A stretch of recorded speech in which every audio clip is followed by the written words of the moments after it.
Hello, so we're at part 2 of Lawrence's backstory, the present, and his future. So, Theo's been king for a couple years. Lawrence has been prince. He is into birds and sciences.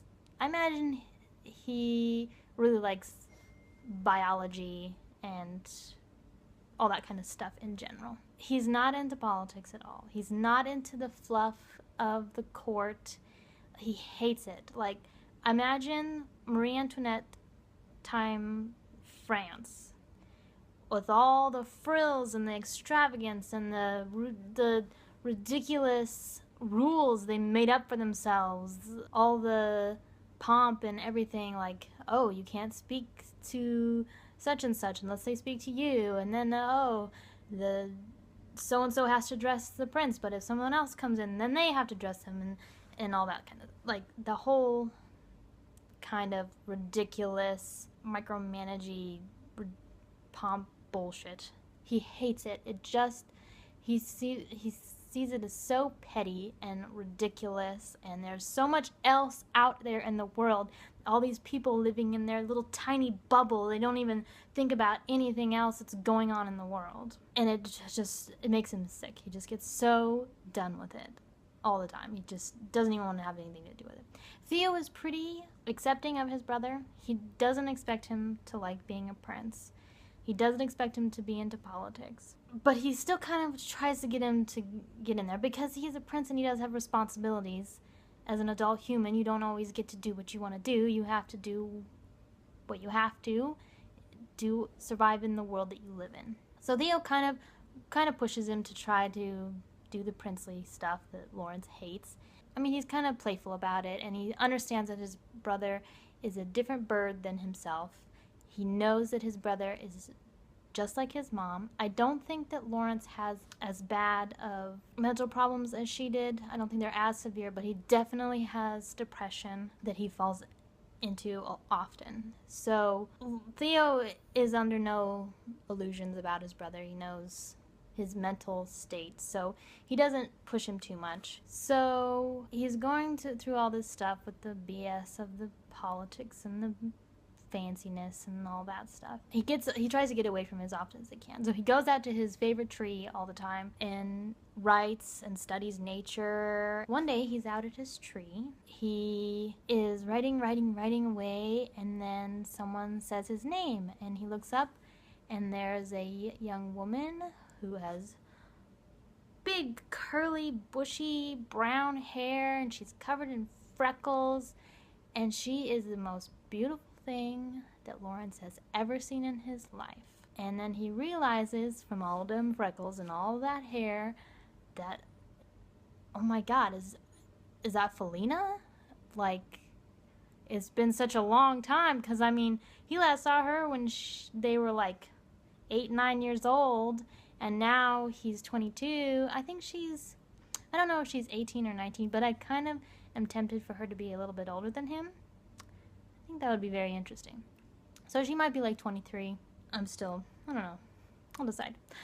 She recognizes he's a prince, and she's very respectful, but she's also a lady of her own mind. Like, she doesn't wallow and grovel, and they have a past.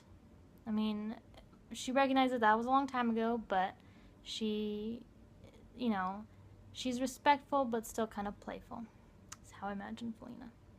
So they meet, and I need to work on her because I don't know anything about her really, personality-wise, and what it is about her that completes Lawrence so well. It's the Saburo problem, what I'm going to call it, because it's the creating of a character that balances well with a character you've already created. I wish that I could just create both of them equally at the same time, but no, why do I do that to myself? I have one character that I'm like, yeah, perfect, strong character, and then I have this willowy, pathetic character that's like a little kickstand for them, and that I wish I could just do it at the same time. No, I have to struggle on the second character. Anyways, Felina is perfect for him, pretty much. I don't know if they're in the same thing. I feel like she helps him with his work. I don't know yet, but they start getting closer and closer They are getting very deeply connected emotionally. And they hang out all the time. Lawrence is really torn about it, and Felina is too, because he is a prince. And he has responsibilities. He can't just be like, oh, bro, I'm going to marry a peasant and see you later. Like, he has responsibilities. He has to think about his country. He has to think about what if Theo dies. Theo has no heirs. He's always banging around, and not getting married. So, he's the second guy. And so if Theo dies or something happens, it's Lawrence is ruling the country. So he can't just be like, peace, I'm out. Like, he's got to think about his responsibilities as a prince. Yeah, he didn't ask for it, but you don't ask for what you're given. You just have to deal with it. And so he's really tormented about it. And he's not like Theo. He's not the type to be like, yeah, let's just do it and, not be married or whatever. Like, he is all about morals, and there are right things and there are wrong things. And being in a relationship, a physical relationship, out of wedlock is a wrong thing in Lawrence's book because of the stigma that it has. And he doesn't want to do that to Felina. He doesn't want to, soil her name and all that kind of stuff. He wants to be, he has so much respect for her. He doesn't want to do that to her. And in Felina's part, she doesn't want to ask him to give up this responsibility for her. She doesn't want to be selfish either. She doesn't want to be like, yeah, just give up your country because you love me. Like, she can't ask that of him. It's too much to ask. So they're both seeing each other all the time and wanting to be together. And it's this, like, aching, thing for both of them. They both love and respect each other so much that they don't want to sully the other one's name for the sake of love, for the sake of themselves.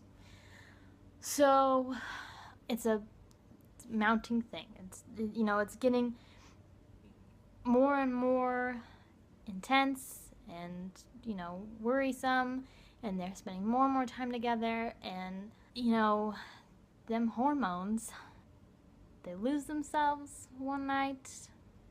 I think it's probably like, it's raining, come into the castle. I don't want you to get all wet. It's dark and there's a fire and it's so peaceful, and oh dear, we've done the do. And it is both the happiest Lawrence has ever been because he's with this woman. Woo, I almost cried right there. Okay, that's how intense it is for Lawrence, because he's so happy to be with her, to hold her, to be in bed with her, and share himself so deeply with her. It's also the worst he's ever felt in his life. He just took her virginity. What's he gonna do now? Like, is he gonna marry her and say screw his country? Is he gonna be like, oh, sorry, Felina, that was just a one-time thing. Oh, we lost ourselves. I'm sorry. Forget it happened. Like, and then leave her in a lurch. Like, this is a 1700s time period. Like, in that time, a woman's worth was her virginity. So it is a huge deal that they've done this thing.